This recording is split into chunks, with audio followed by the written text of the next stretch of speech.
उत्तराखंड चुनाव में दावों और वादों का सिलसिला जारी है। हरीश रावत ने राज्य में विधान परिषद बनाने का राग छेड़कर नई सियासी हवा बनाने की कोशिश की है।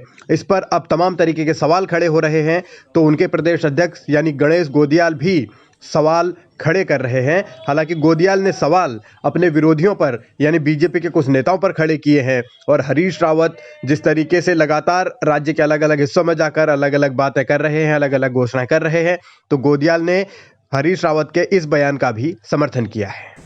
कोई वैज्ञानिक प्रतिभा है, कोई समाज सेवा में अपने उत्कृष्ट कार्य के लिए ख्याति प्राप्त है, कोई पर्यावरण के क्षेत्र में पर्यावरण की रक्षा के लिए ख्याति प्राप्त है।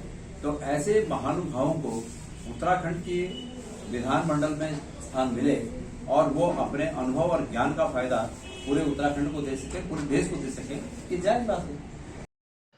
विधान परिषद बनाने को लेकर हरीश रावत के साथ गणेश गोदियाल खड़े हैं, लेकिन हरीश रावत और गणेश गोदियाल की ही बात नहीं है, बात उत्तराखंड की है, बात उत्तराखंड के तमाम लोगों की है और सियासत का सवाल है। इसलिए हरीश रावत का विरोध सतपाल महाराज ने खुलकर किया। उन्होंने विधान परिषद को गैर जरूरी बताया, मगर अब गणेश गोदियाल ने अपने ही गुरु यानी सतपाल महाराज को झूठा और गलत करार दिया है और उनकी सोच पर सवाल खड़े किए हैं। तो उसमें क्या आर्थिक बोझ की सोचनी चाहिए हमें कि उत्तराखंड के बेरोजगारों के बारे में सोचना चाहिए?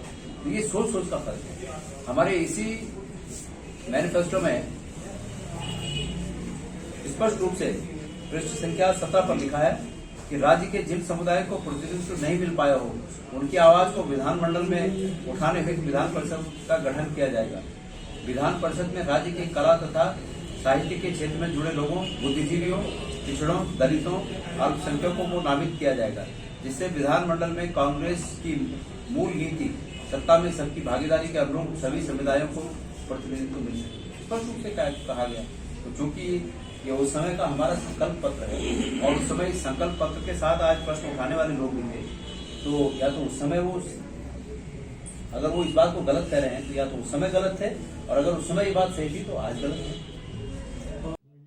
गणेश गोदियाल को राजनीति में सतपाल महाराज लाए, इससे गणेश गोदियाल भी इनकार नहीं करते, लेकिन हालात और परिस्थितियां ऐसी हैं कि अब दोनों गुरु और शिष्य अलग अलग जगहों पर हैं और शिष्य को अपने गुरु यानी सतपाल महाराज पर सवाल खड़े करने पड़ रहे हैं। ये सियासी मजबूरी है या सच्चाई है, ये कहा नहीं जा सकता, लेकिन हालात अभी क्योंकि हरीश रावत ने गणेश गोदियाल का खुलकर समर्थन किया है, उन्हें प्रदेश अध्यक्ष बनाया है, तो गोदियाल भी रावत के समर्थन में खड़े हैं। मगर ये सियासत बार बार करवट बदलती है, पल पल बदलती रहती है करवटें, और इसीलिए अब मौजूदा वक्त में जब गणेश गोदियाल सतपाल महाराज को झूठा कह रहे हैं या उन्हें गलत बता रहे हैं, तो ये लड़ाई आगे कहाँ जाएगी, कहा नहीं जा सकता। और सियासी तौर पर विधान परिषद का जो जिन्न है वो बाहर निकल गया है। इससे एक सवाल ये भी है कि कांग्रेस ने जो 2002 में वादा किया था उसे वो अब तक पूरा नहीं कर पाई।